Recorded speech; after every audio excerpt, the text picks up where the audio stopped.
fascinating read. I love the article. Yep. So an upcoming HBO documentary titled Beware the Slender Man will be delving into the story of the two Wisconsin teens who tried to murder their friend in an effort to impress and prove the existence of the Slender Man.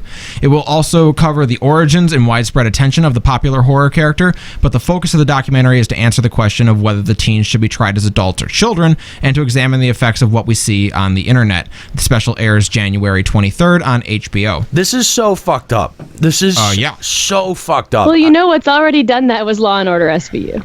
They had an entire episode where they actually debated on whether or not, like, they had the same similar situation, like a made-up character, and they had these kids, like, attack their friend based on this character, and they did a whole morality thing about should they be tried as adults, should they be tried as kids. Like, how many years ago did this happen? Last year, wasn't it? It was last year? Maybe 1 or 2 years ago. 1 or 2 years ago. I think it was 2 years ago. I think it was 2014. But why this? What I think is so interesting about this, and why I'm so fascinated by it, is because I watched the formation of Slender Man over time on the Something Awful forums. Yeah.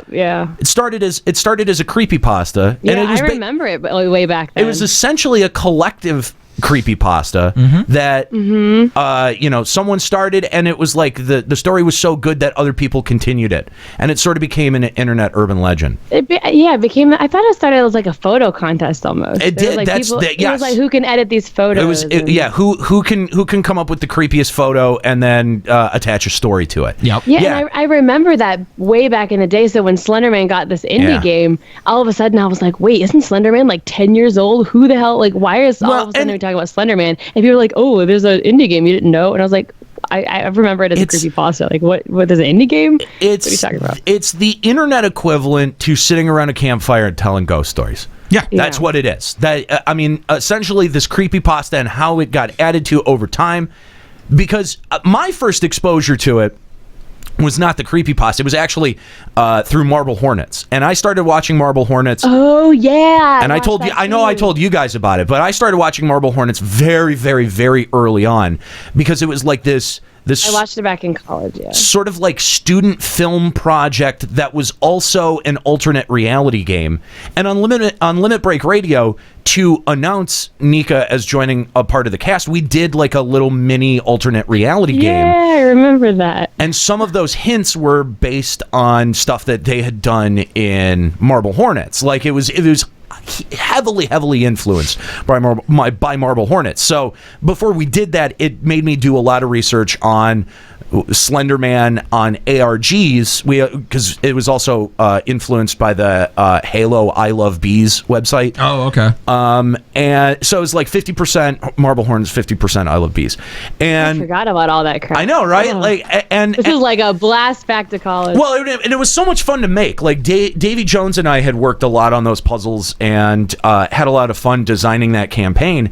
And I was so fascinated by Marble Hornets and the just like the organic fascination that people had in all of these puzzles and this kind of alternate reality game, and the lengths that some people would go to try to figure out other clues or try to pick apart stuff to find clues or attempt to find clues, or where their brain would find clues where there wasn't any.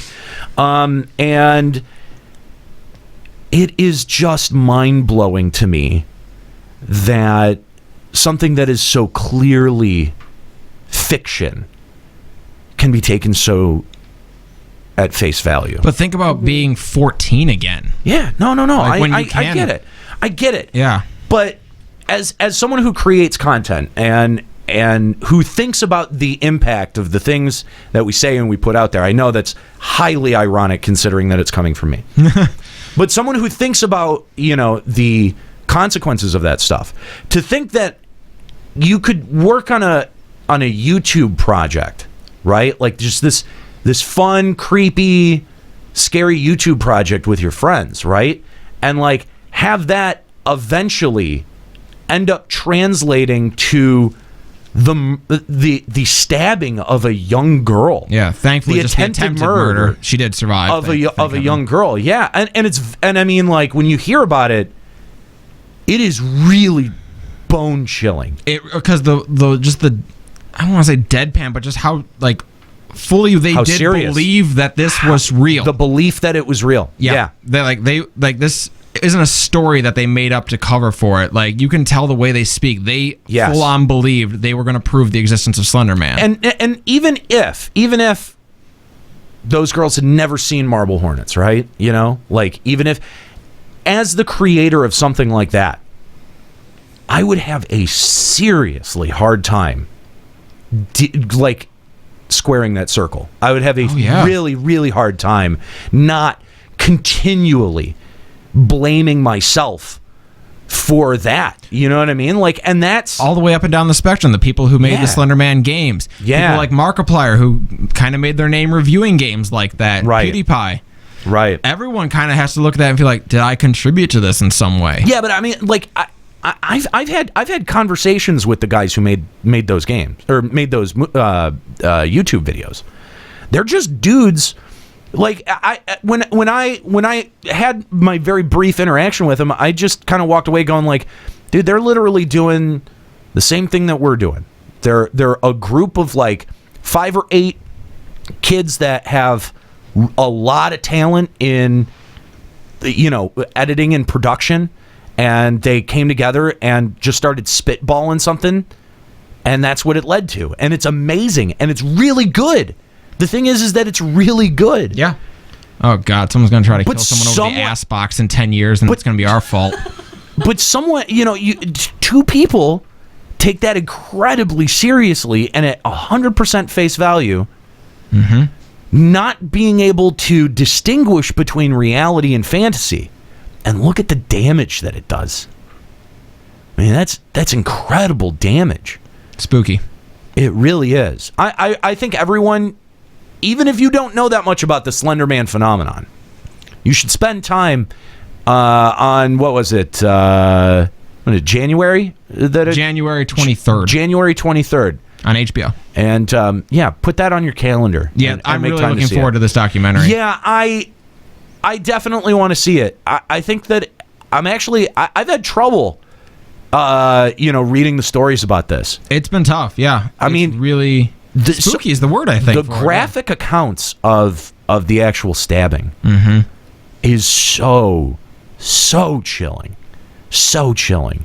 Because they're really getting deep in on some of these interviews with these girls, and you can, some of the statements are just so... Well, and so fucked up. From the perspective of the victim here, good Lord, she's with her friends and she starts getting stabbed as they're trying to prove the Slender Man. That sounds like something out of a horror movie. Right. And you know that they found these 2 girls wandering the forest looking for the lair of Slender Man. Oh my God. That's how they found them. What the fuck, man? It's so spooky. I don't like it. Ugh.